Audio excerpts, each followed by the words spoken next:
Hi, Country Changers. Welcome to the feature month of Berrigan Shire. And I'm joined by Rick Shaw today, who moved to Finley in the Berrigan Shire in 2018 to open up a business. And his journey is pretty interesting. So, Rick, thank you so much for joining us. You're welcome, Laticia. Happy to be here. So, Rick, you, like I said in the introduction, you moved from Melbourne in 2018. Can you share with the viewers, I guess, what took you to Finley from Melbourne? I guess my life and my family are really important to me. And the move to Finley came out of the blue. We were living in Box Hill, and my wife's a country girl at heart. But I was getting really frustrated. I was losing 3 hours a day to travel to and from where I was working at the time. My kids had to pick up and drop off at daycare, so there's another hour for them missing. And we're really tight time framed and really didn't have a lot of available hours to be with our family and the people that we loved. When this opportunity came up, we had a look and thought, oh, well, the country, it's a bit slower. They'll be about 6 months behind. And we can have a really interesting opportunity, and for myself opening up a business, but for my wife to sort of step back a little bit and do some things that interested her. When with that, and that's really the reason why we moved. We just wanted a simpler, well, when I say a simpler lifestyle, we wanted to get more hours back in the day that we were missing doing absolutely nothing other than traveling. Yeah. So, um, and I guess my gym was my gym was 20 minutes away, and I live 2 kilometers away. Here, if I need to go to the gym, I can walk there in about 5 minutes. So it's different. Yeah. So you knew of Finley because you'd been visiting annually to visit a mate Yep. every year. Um, then a work opportunity came up in terms of opening a restaurant or a club. Tell us about your involvement with opening the Finley club, and I might even just share the screen while you do that.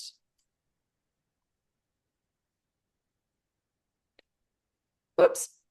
Everything else is also opening at the same time. So the Finley Country Club, tell us about your involvement with that. Yeah. Well, it's a bit of a misnomer. It's actually the Finley Country Club Hotel.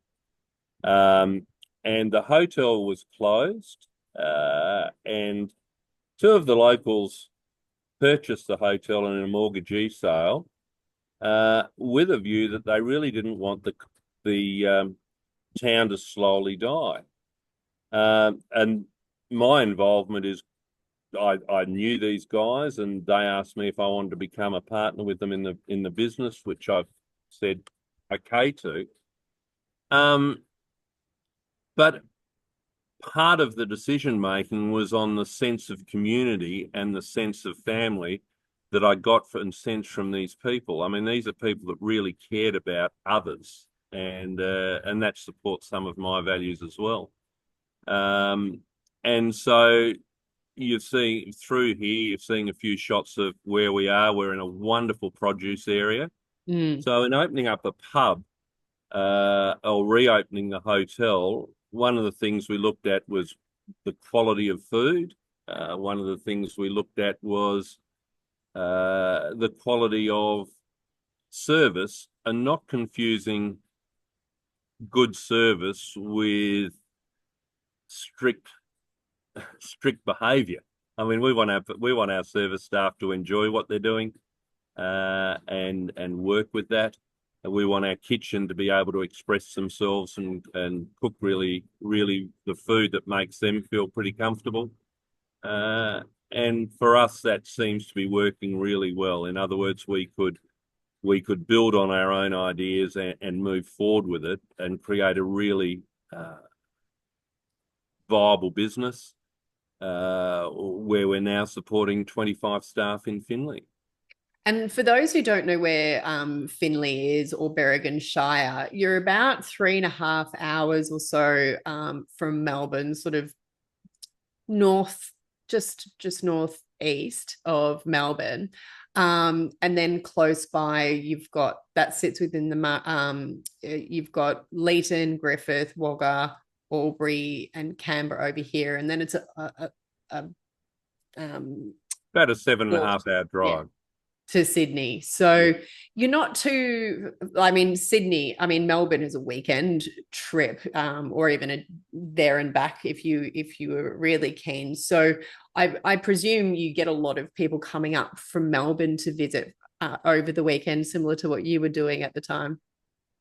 Look, we do. It's the thing is it's really so close. My son lives in Edithvale, and if I was travelling from Craigieburn to Edithvale once a week, it would take me 3 hours there and back. I guess maybe 4 hours there and back just to visit within the suburbs of Melbourne. But if I get onto the freeway, and there's plenty of routes to get onto the freeway from Melbourne, or if you're coming from Sydney, there's plenty of access to the southern Riverina from Sydney as well. It's really not that far, and it's easy to get down. We would go down and watch the footy in Melbourne, come back again. We could go to Sydney for the cricket, come back again, and it's not a struggle. It's really easy.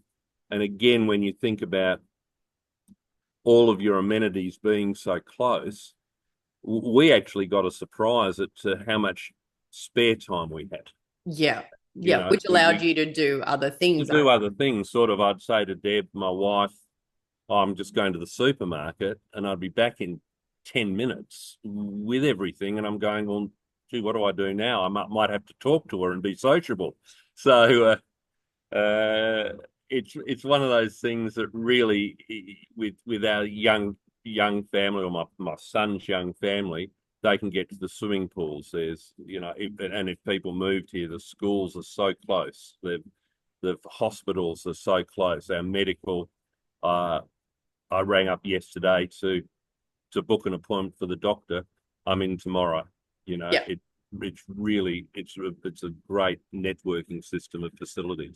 And one of the things that you said to me offline before this recording was that living in that region, you've been able to build a business that comes back to your strong values and, build it from the foundations from that. What values were important to you to ensure that not only your business had, but also the way you were able to live? You mentioned Deb was involved in the CWA, and, things like manners, old school values, you still have those in the country. So if I look, when I first looked to move up here, my idea of Finley, and I've got to say it, was essentially it's dead and we can give it a heartbeat every so often, and where could we work and what could we do, and what a dreadful place. Well, I tell you what, it is, you're coming to an area, if you move to this area, you're coming to an area where you have an opportunity to really pick any job you want and have a fair chance of getting it. Like, I'll come up here and go, oh, gee, there's no jobs up here. It's just so wrong. From someone in the professional services, we have a dental a dentist here who can't find someone to buy his really profitable business. So if you're a dentist, get up here, all right? And so you go from professional, from medical, we need architects, we need engineers. If you want to come up here and play sport for a length of time, it's such an ideal place to start a career, and we can find you a job anywhere. Same with netball. You'll find that the community itself is far more inclusive than you would think you would get in Melbourne, for example. So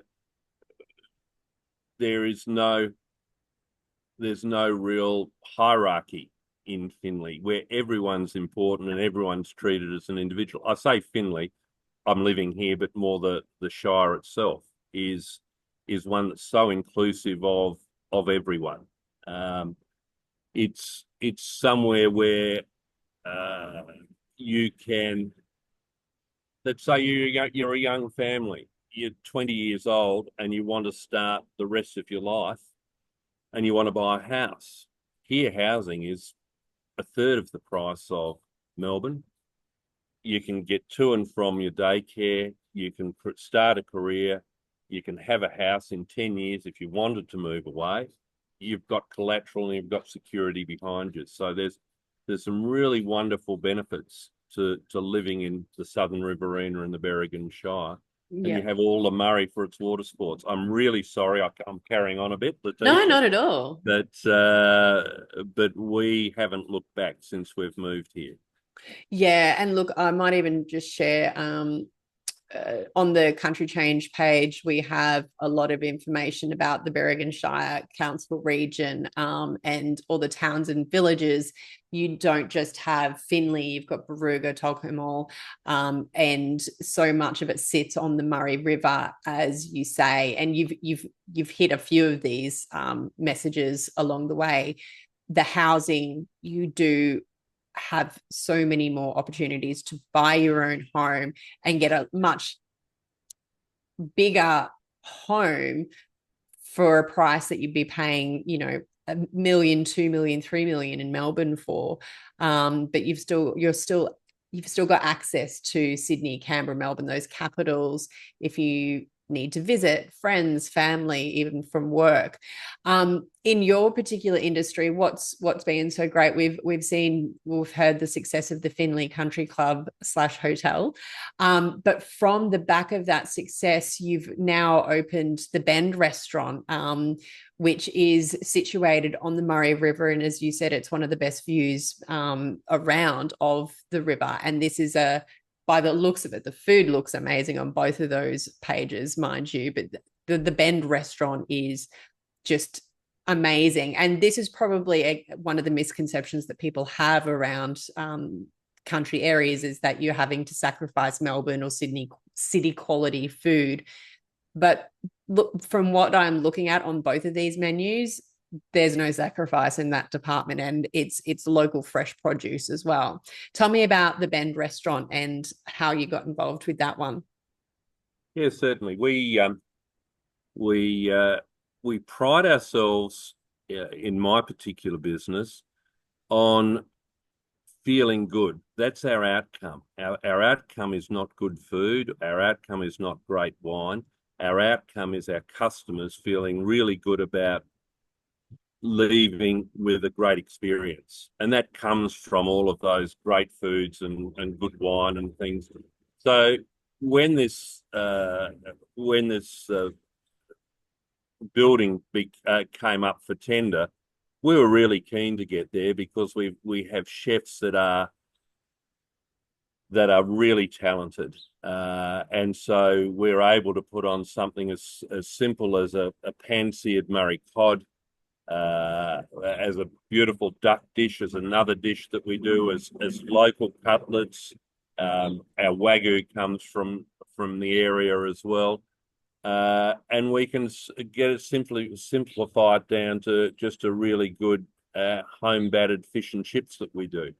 And so there's a really good range, but it's I guess another level above what you would expect at a pub.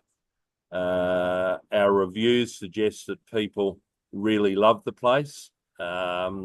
We're really grateful for the people that have been raving about the restaurant. And we're actually looking for, if anyone is a front of house maitre d', we're looking for someone with experience just to help us grow a little bit more at the moment. So there's employment there.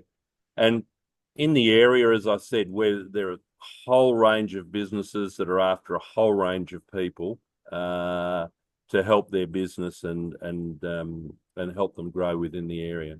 Yeah, and look, I think what you've really been able to sort of, I'll just stop sharing that.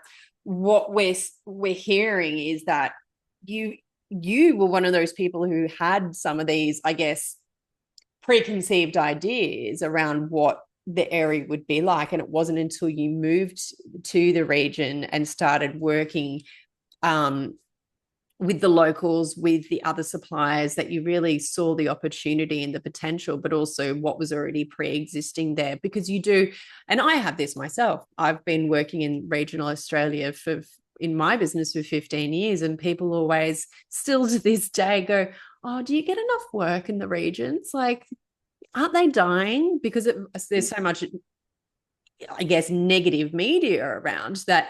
If you don't spend much time in regional Australia, you don't understand just how much of our population lives in the regions, but how much of our economy is supported, not just through agriculture, but all of the businesses that work in tourism, other food products, as we're seeing you're working with local suppliers to build this really diversified, gorgeous menu, but also in the professional services.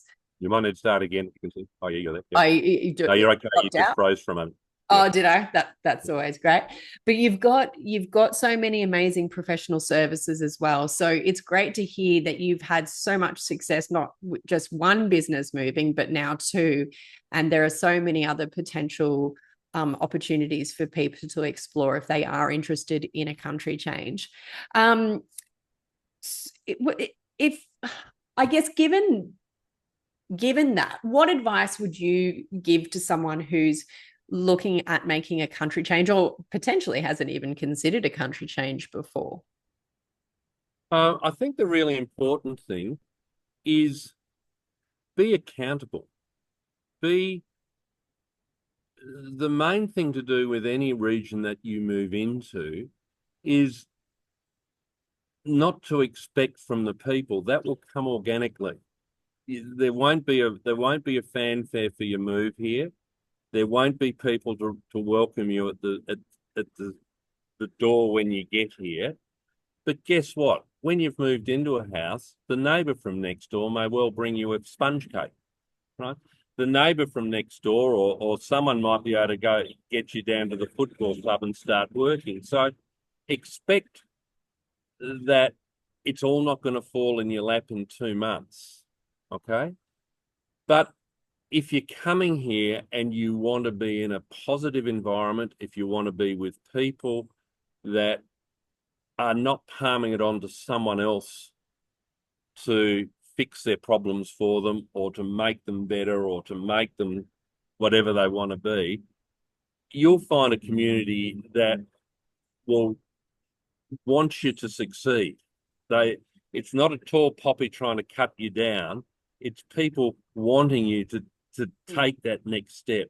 There's, if you're coming here with young kids and you need early learning, there are people here that will want to come and help you and get you involved. If you want to play sport, it's such a strong area for recreation. If you want to buy a house, just be ready for it to go up in value in the next 3 or 4 years. That all of these things is that you could in the city now you're renting for $400 or $500 a week.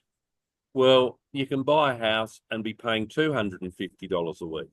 Okay, so suddenly you're now getting disposable income, which is letting you buy a better birthday present for your young child or for someone like me. I need really good birthday presents. But that's the advice I can give is understand that what you want is what you want to get out of it.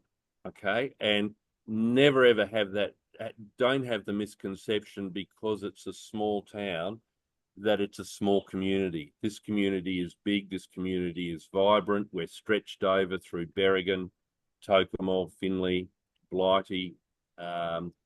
Through those areas, this community is one that is all about finding the good, not finding the bad. If you're bringing up children, your children will learn excellent values.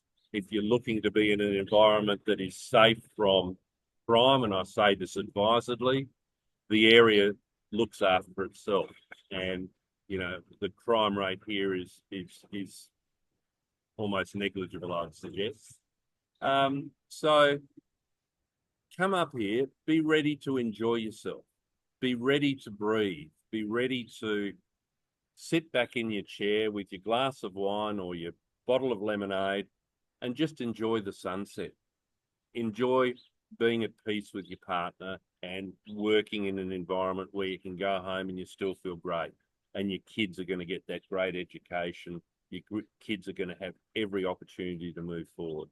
That's about it. I can see why you're a salesman. That was a beautiful pitch. And you've made me want to move there now. So maybe I can be your new front of house maitre d'. I've got a job vacancy for you here too, Laticia. Oh, funny. Well, I need someone really good in media. well, we'll talk offline. But honestly, it is such a beautiful region. I'm going to be down there very soon, and I can't wait. Hopefully, I can pop in and taste that food. Looked amazing, and I'm really hungry right now. So when I was going through that website, seeing those pictures and reading the menu, all I could think is I could eat absolutely everything on that menu. It just looked divine and interesting. It wasn't, your standard pub food. It was interesting. It had that local flavor and a lot of local heart because people in the regions care so much. They live with their heart, on their sleeve, and they really do care about community and the success of the businesses because it is their lifeblood too. So thank you so much for sharing your journey with us. Is there anything else you'd like to add before we sign off? All I can let you know is that we've got 3 salads working at the moment in the country club, which is a lamb backstrap fresh from the area with a Greek salad. We'll put a little bit of Scion rosé on the side, which is a Durif rosé, and you can sit in the beer garden like I'm doing, and I'm at work. I mean, how good is this? Oh, So, but we can get we've got a wonderful Caesar salad there, and we've got another salmon salad that we've got as well. That's what we're doing because the weather now through till May is 28, not much wind. There's a bit of breeze just to help out a little bit. And I'm sitting under a grapevine. It's great. Oh, and you just teasing me. I just finished saying how hungry I was, and you just had to tease me more with that menu. So it sounds amazing. And you talked about the Durif wine. What I love about the Riverina Murray as well, you have such a diversity of culture that has, I guess, been seeded, no pun intended, in the food scene as well. So you having a lot of the Italian varieties of wine come through and do really, really well. So if you're not familiar with the wines up in that region, do yourself a favor because it is amazing. And they're making a name for themselves. They really are. And a lot of people don't realize just how prominent the wines in that region are, both nationally and internationally. So forget the Barossa. Forget the Barossa. No. Think of the Southern Riverina. Exactly. But definitely check them out. So thank you so much for your time, Rick. And I look forward to coming down and trying your delicious meals in the restaurant. Thanks very much, Laticia. I'm glad I could help. Thank you.